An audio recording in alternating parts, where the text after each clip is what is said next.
Hey guys, so I thought maybe it'd be easiest if I just did a quick video to kind of explain the lesson, make it a little bit easier. So what you're going to be teaching today is beat versus rhythm.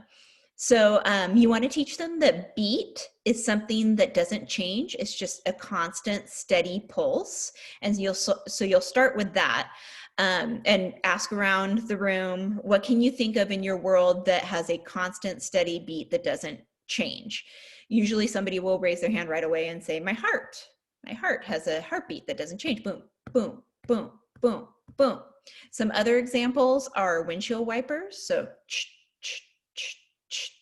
or a clock ticking. So it doesn't change. It's just a steady, constant pulse. So what you'll do first is you can choose to use the rhythm sticks if you want, and I have little pads, little black pads that they can do it on so they don't ruin the tables. And you can have them practice playing along. I linked a song in there. You don't have to use it, but if you want to use the song Happy, you can use that and have them practice playing along to the beat. So they can switch if they want. And if you want to be in front with your rhythm sticks and having them follow along with you and switching, you can, or just let them be free to follow along to the beat. Okay, and then the next thing you're going to do is teach them that rhythm is something that changes. So you can come up with your own rhythms and clap them for this copycat game. So like an example would be like, okay, so it wasn't constant and steady, it changed, so it's a rhythm. So you can come up with just whatever little rhythms you want and go around the room and ask them to repeat it back to you.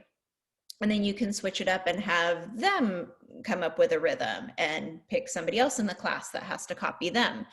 So that's a fun little game that should take up a little bit of time. And then let's see, the next thing is body percussion. So you can teach them that their bodies have all different kinds of instruments on them, just built right in. So ask around the room and ask them what they can think of, and they'll usually come up with a lot of stuff. But snapping, clapping, patting on your lap, stomping your feet. Some kids will say like popping your cheek, popping. They won't be able to do that because they have masks on, but they'll come up with all kinds of stuff. Whistling with your mouth. So I've got, let's see.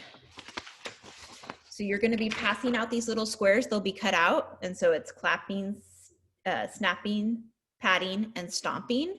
And so they'll have the same sheet, but all cut out, and they can make their own little rhythms with these. And so just tell them to place them in front of them on the desk, or if you're outside on the ground or wherever, and make up their own rhythm. So it could be, or whatever they want to do, but have them practice it in their own little space for a while. Sometimes it takes some of them a little while to go through and practice it and get it right.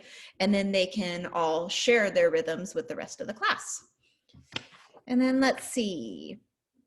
Okay, extra. So if you do have time after all that and the half an hour isn't up, you can play the tissue dance game. So each person will get a tissue. They have to put it on their head, and then you'll turn on some music. And I think I linked a song there. You don't have to use it, but if you want to, you can. It's a good upbeat song. So they can either dance around at their desk, or you can have them like clap along to the song, clap to the beat of it.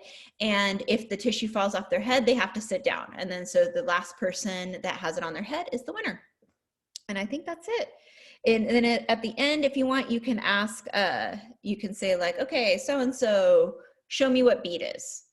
So-and-so, show me a rhythm. So that just to make sure that they understand the difference between beat and rhythm. All right, have fun.